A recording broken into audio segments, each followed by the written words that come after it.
आध्यात्मिक यश कशाला म्हणायचं? मी स्वतः भगवंत होऊन जाणे याला म्हणायचं आध्यात्मिक यश. दुसरं तिसरं काहीच नाही. भगवंत आणि माझ्यामध्ये कोणताच फरक नाही. मी म्हणजेच भगवंत आणि भगवंत म्हणजेच मी. अहम ब्रह्मास्मी जे उपनिषद सांगतात यालाच म्हणायचं. म्हणून ज्ञान दृष्टी जर कुठे मिळेल तर सद्गुरूंच्या चरणाशी मिळेल. आता याला दोन ठिकाणी अजून दोन वेगळे संदर्भ आहेत. आपण आज भगवद्गीता जयंती आहे. भगवद्गीतेमध्ये सुद्धा त्या अर्जुनाला ते विराट रूप बघता येत नव्हतं, विश्वरूप बघता येत नव्हतं. मग त्यावेळेस कृष्णाने काय केलेलं आहे, भगवान योगेश्वराने काय केलेलं आहे, त्याला दिव्य दृष्टी दिली. दिव्य दृष्टी दिली. हा संदर्भ आपल्याला माहिती आहे की दिव्य दृष्टी दिल्याशिवाय विश्वरूप विराट रूप बघता येत नाही. आणि ती कुणी देणं गरजेचं आहे, ते सद्गुरूंनी देणं गरजेचं आहे. आणि ते कृष्णाने अर्जुनाला दिलेलं आहे. कारण अर्जुन श्रीकृष्णाचा या ठिकाणी कोण आहे? शिष्य आहे. शिष्यस्ते शादिमान त्वां प्रपन्नं भगवद्गीता सांगते ना, हा माझा शिष्य आहे. अजून एक संदर्भ आपल्याला बघता येईल विश्वरूप दर्शनाचा गणेश गीतेमधला. जसं अर्जुनाला श्रीकृष्णाने विश्वरूप दाखवलं, तसंच गणेश गीतेमध्ये वरेण्य राजाला गणपतीने विश्वरूप दाखवलेलं. वरेण्य राजा, जसा भगवद्गीता कृष्ण अर्जुनाचा संवाद आहे, तसा गणेश गीता वरेण्य आणि गणपतीचा संवाद आहे. भगवद्गीतेच्याच धर्तीवर ती सगळी गणेश गीता. तत्वज्ञान सारखं आहे, शब्द थोडेसे बदलले. इथे दिव्य दृष्टी म्हटलेलं आहे आणि गणेश गीतेने गणपतीने वरेण्य राजाला दिलेले ज्ञानचक्षु म्हटलेले आहे. तत्व एकच आहे, शब्द बदललेले. आणि इथे सुद्धा दत्तात्रयांनी ज्ञान दृष्टी असं म्हटलं. गुरुच्या चरणाची दुसरं तिसरं कुठेच नाही. मनश्चेन लग्न गुरुरंगे बदले. पण असंच एक अजून उत्तर दत्तात्रयांनी गोरक्षनाथांना पण दिलेलं आहे. दत्तात्रय गोरक्ष संवाद म्हणून अजून एक दत्तात्रय संप्रदायामधला खूप तात्विक आणि प्रात्यक्षिक दाखवणारा ग्रंथ आहे दत्त गोरक्ष संवाद.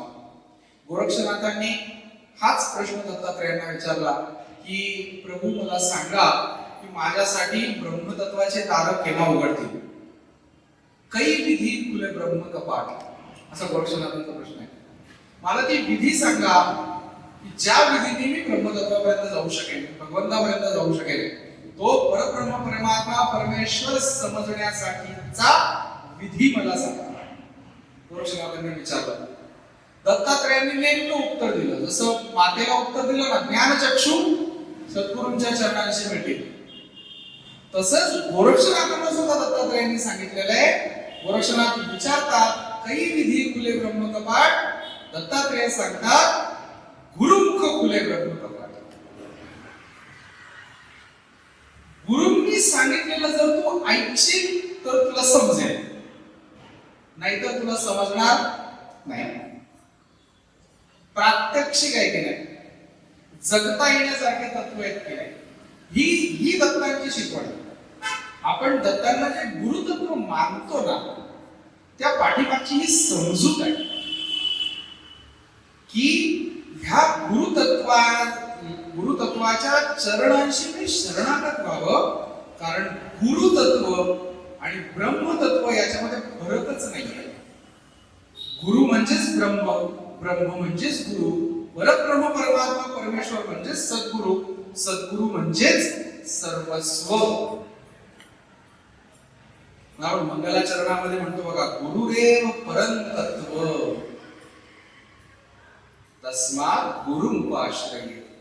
या सद्गुरूंनी मला आश्रयामध्ये घेतलं, मी ह्या सद्गुरूच्या आश्रयाला जावलो. गुरुरेव परंतत्व तस्मात् गुरुमुपाश्रय. ज्ञानचक्षु ज्यावेळेस सद्गुरू देतील त्याच वेळेस ब्रह्मतत्व समजणार, नाहीतर समजणार नाही. काय करतो गुरु? आपल्याला सगळ्यांना माहिती आहे, अज्ञानतिमिरान्धस्य ज्ञानांजनशलाकया चक्षुरुन्मीलितं येन तस्मै श्री गुरवे नमः। अज्ञानतिमिरान्धस्य, ज्ञानाचं अंजन घालून अज्ञानाचा अंधार जो दूर करतो। आता इथे अज्ञानाला अंधार म्हटलेलं आहे, तर ज्ञानाला उजेड म्हणायला पाहिजे।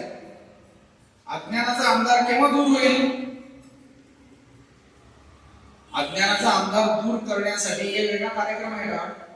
असं समजा बरं, एका बंद खोलीमध्ये अंधार आहे आणि हा अंधार आपल्याला घालवायचा। कसा घालवणार? बादलीत भरून बाहेर फेकणार का? प्रकाशाचा अंतर्भाव, प्रकाश त्या ठिकाणी आला की अंधार दूर होणार। दुसरा कार्यक्रम नाही आला, दुसरी कोणतीच पद्धती नाही। अंधार जर घालवायचा असेल तर अंधारावर नाही, प्रकाशावर काम केलं पाहिजे। म्हणून अज्ञान जर घालवायचं असेल तर अज्ञानावर नाही, ज्ञानावर काम केलं पाहिजे। हे प्रॅक्टिकल इम्प्लिमेंटेशन आपल्या लक्षात आले पाहिजे। जगायचं कसं, ही तत्व जगायची कशी? उपनिषदांमध्ये एक असं सांगितलेलं आहे की भगवंत जर समजून घ्यायचं असेल ना, तर आपल्याकडे आपली म्हणून जी बुद्धी आहे ना, ही कामाला येते। बुद्धी कामाला येते, मन तर ब्रह्मतत्व समजूच शकत नाही असं सांगितलेलं। मनाच्या अखत्यारीतली ती गोष्टच नाही, ती बुद्धी समजून घेऊ शकते, पण आपल्याकडे असलेली आपली बुद्धी नाही। ही बुद्धी की जी भगवंताला समजून घेऊ शकते, ती प्राप्त करावी लागते। कोणाकडनं? सद्गुरूकडनं। म्हणून उपनिषद वेळोवेळी हे सांगतात, दत्तात्रेय संप्रदायातले ग्रंथ सुद्धा वेळोवेळी हे सांगतात की सद्गुरूंना शरण जा आणि ती बुद्धी मिळवा, ती समज मिळवा।